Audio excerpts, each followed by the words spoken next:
G'day guys, this is just a very quick review of the LabRadar Chronograph. As you'll see here, I have the carry case and also the base plate. Setup is very easy. Inside of here I've got a USB rechargeable battery pack, little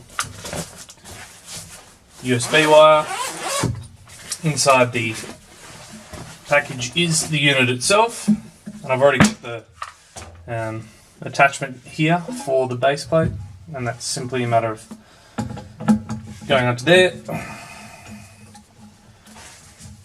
tightening that up. You can also adjust it so it's level. There is a little bubble level inside there, but it's a bit hard to see. And basically, that is it. And I'll just run you through the setup now. Alrighty, I'm just going to show you now how to set this up. It's hardly difficult. We have the USB rechargeable battery pack, USB port, goes in there. The other end plugs into the unit itself. That looks like it's on. Blue light on the device means it is on. So the unit's now on. The first thing you do when the unit gets to you is that you have to set up the various categories as you wish. The first is velocity units. I use feet per second. The second is distant units. I use yards.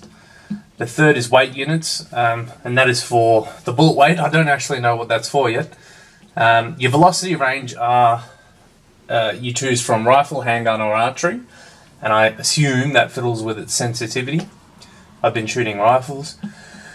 Next is your projectile offset, so this is how far away your muzzle is from the unit. I was using 12 inches, which, you know, at about 30 centimeters is pretty close to the unit. They do say the closer the more accurate the readings, but I just wanted to err on the side of caution because I was using a muzzle brake, so that's at 12 inches. Distances are the variety of distances that the unit will measure velocity at. I've got it at 10 yards. D times 2 is 30, 60, 80 and 100. During my testing I did find that it did often miss projectiles at 100 yards, but not all the time.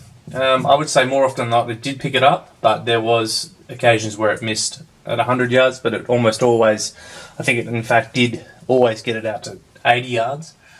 Projectile weight, I've got that at 15.4 grains, but I didn't change that, I probably should have. And I haven't fiddled with the other settings. So that's your settings done.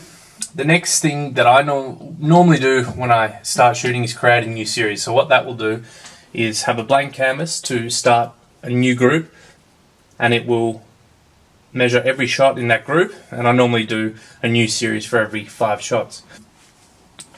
Now the only other thing to show you is how to arm this unit. So it's obviously on a form of standby mode now, but when you're ready to shoot, it's a matter of pressing this arm button twice until that little light goes orange, and now you know you are in business.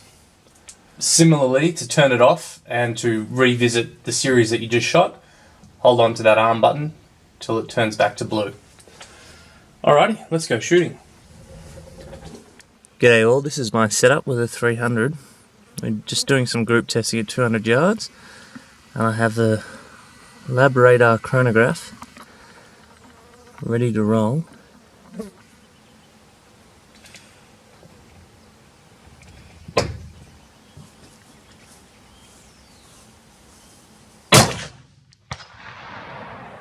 Fucking hell, you got me gong behind it.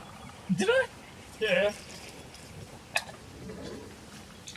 What's the chances of that, mate?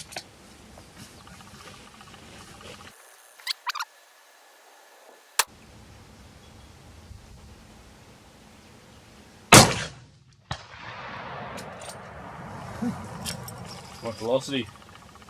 3085, What pill? 185 grain. That's alright.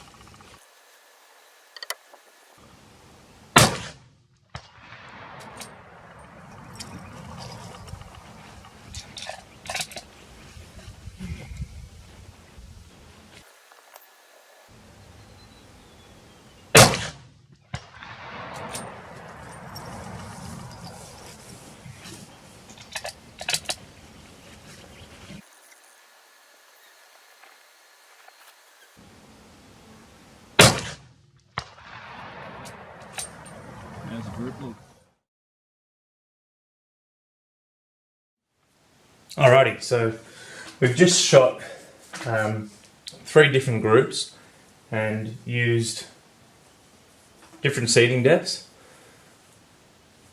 We'll just start up the LabRadar, ran it every time, and we've got the 3 different groups here. First group tells you your average, your SD, extreme spread, highest, lowest, and you can see there that my second group is probably the best.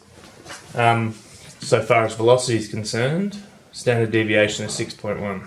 So it stores, I don't know how much internal memory it's got, but this thing's also got an SD card slot, so it's pretty cool. And then you can actually enter each series and check each shot, which is pretty awesome. As you can see, I've got the measuring distances at 0, obviously, 10 yards, 30 yards, 60 yards, 80 yards, 100 yards. And it didn't get every shot at 100 yards, which I read that is probably likely to happen. But it got quite a few of them at 100. So it's pretty precise, and then it uses that to come back to a muzzle velocity. So pretty cool.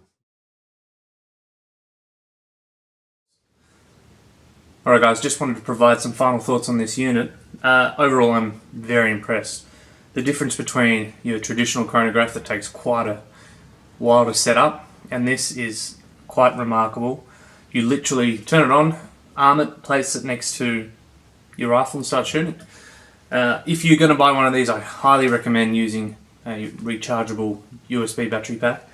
They are very efficient. I think I've only used 1 bar out of 5 on this that I was shooting for. I would have been using it for a good 3 to 4 hours, and it used bugger all battery. This unit seems sturdy, capable. It had a few misreadings, which could have been down to a branch in the way of my shooting lane, but it also could have been the way I had it set up. I turned it off after it missed 2 shots, repositioned the unit and started again, and I had no issues whatsoever. So strongly recommend this unit if you're looking for something a lot more efficient, quick and accurate. Cheers.